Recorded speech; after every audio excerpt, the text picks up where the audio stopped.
নমস্কার।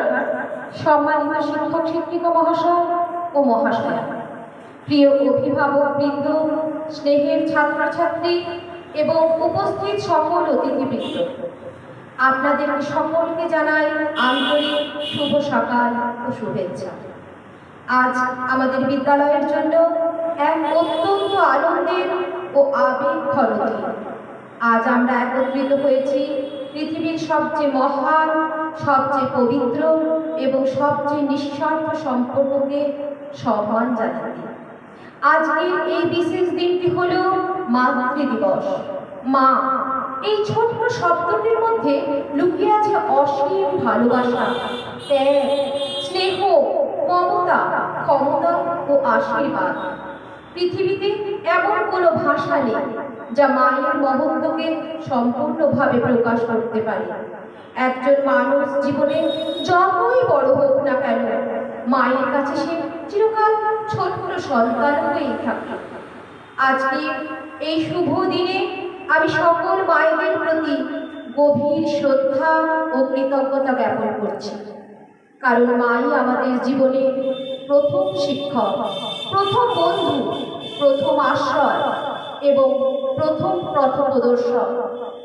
মাতৃদিবস বা মা দিবস মূলত পৃথিবীর সমস্ত মা, মাতৃত্ব, মাতৃসত্তা এবং সমাজে মায়েদের অসামান্য অবদান ও ত্যাগের প্রতি সম্মান, ভালোবাসা ও কৃতজ্ঞতা প্রকাশের লক্ষ্যে পালন করা হয়।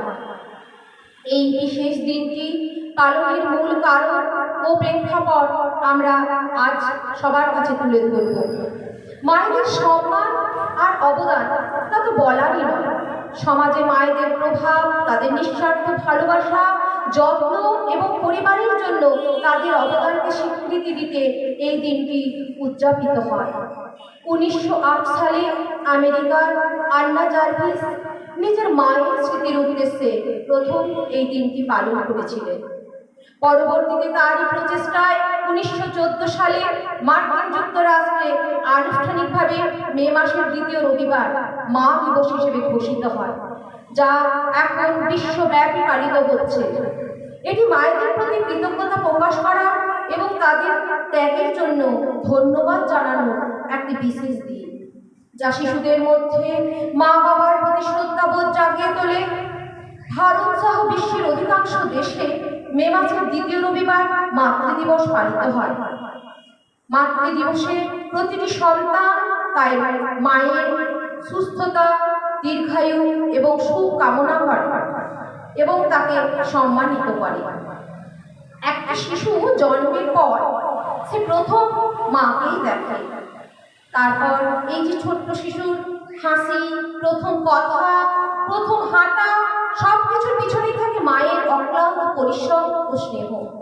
মা আমাদের শুধু জন্ম দেন না, তিনি আমাদের মানুষ করে তোলেন। তিনি শেখান কিভাবে কথা বলতে হয়, কিভাবে পথ চলতে হয়, কিভাবে অন্যকে সম্মান করতে হয়, কিভাবে একজন ভালো মানুষ হয়ে উঠতে হয়। বিদ্যালয়ের শিক্ষকরা আমাদের বইয়ের শিক্ষা দেন, কিন্তু জীবনের প্রথম শিক্ষা আমরা আমাদের মায়ের কাছ থেকেই পাই। সত্যবাদিতা, শৃঙ্খলা, ভদ্রতা, সহানুভূতি, দয়া এবং মানবিকতার বীজ একজন মায়ের সন্তানের হৃদয়ে রোপণ করে। তাই বলা হয় মায়ের কোলে শিশুর প্রথম বিদ্যালয়। পৃথিবীতে অনেক সম্পর্ক আছে, কিন্তু মায়ের ভালোবাসার মতো নিঃস্বার্থ ভালোবাসা আর কোথাও পাওয়া যায় না। মা কখনো নিজের কথা ভাবেন না, সন্তানের সুখের জন্য তিনি নিজের সব সুখ বিসর্জন করতে পারেন। সন্তান অসুস্থ হলে মা সারা রাত জেগে থাকে। সন্তান কষ্ট পেলে মায়ের হৃদয় ভেঙে যায়। আবার সন্তান সফল হলে মা সবচেয়ে বেশি আনন্দ পান। একজন মা নিজের কষ্ট, দুঃখ, ক্লান্তি সবকিছু লুকিয়ে রাখে শুধু সন্তানের মুখে হাসি ফোটানোর জন্য। আজকের দিনে আমরা অনেক সময় নিজেদের ব্যস্ত জীবনে মায়ের ত্যাগ ও কষ্টের কথা ভুলে যাই, কিন্তু আমাদের মনে রাখতে হবে মা আমাদের জীবনের সবচেয়ে বড় আশীর্বাদ। আমাদের ভারতীয় সংস্কৃতিতে মাকে অত্যন্ত উচ্চ স্থান দেওয়া হয়েছে। শাস্ত্রে বলা হয়েছে মাতৃদেব ভব, অর্থাৎ মাকে দেবতার মতো শ্রদ্ধা করো। আমাদের সমাজে মাকে দেবী রূপ হিসেবে দেখা হয়, কারণ একজন মাই সন্তানকে ভালোবাসা, ত্যাগ ও মানবতার শিক্ষা দেয়। স্বামী বিবেকানন্দ তার মায়ের প্রতি গভীর শ্রদ্ধা পোষণ করতেন। তিনি বলেছিলেন যে তার জীবনে শক্তি ও আদর্শের মূল উৎস ছিলেন তার মা। এপিজে আব্দুল কালাম তার আত্মজীবনীতে উল্লেখ করেছেন তার মায়ের ত্যাগ ও আশীর্বাদই তাকে জীবনে এগিয়ে নিয়ে যেতে অনুপ্রাণিত করেছিল। এই মহান ব্যক্তিদের জীবন আমাদের শেখায় যে একজন সফল মানুষের পেছনে একজন মায়ের বিশাল অবদান থাকে। বর্তমান যুগে মায়েদের দায়িত্ব আরও বেড়ে গেছে।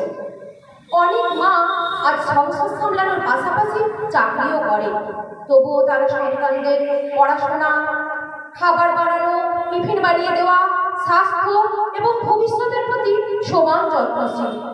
একজন মা সকাল থেকে রাত পর্যন্ত পরিবারের সবার কথা ভাবে, কিন্তু নিজের কথা ভাববার সময় খুবই কম পান। তাই আমাদের উচিত মায়েদের সম্মান করা, তাদের সাহায্য করা এবং তাদের কষ্ট বোঝার চেষ্টা করা। প্রিয় ছাত্রছাত্রীরা, মনে রাখবে, তোমার মা সুস্থ ও সুখী থাকলে তবেই তোমার জীবন সত্যিকারের সুন্দর হবে। আর বিশেষ কিছু বলার নেই। আজ আমি আমার বক্তব্য এখানেই শেষ করছি। নমস্কার, সকলকে অসংখ্য ধন্যবাদ।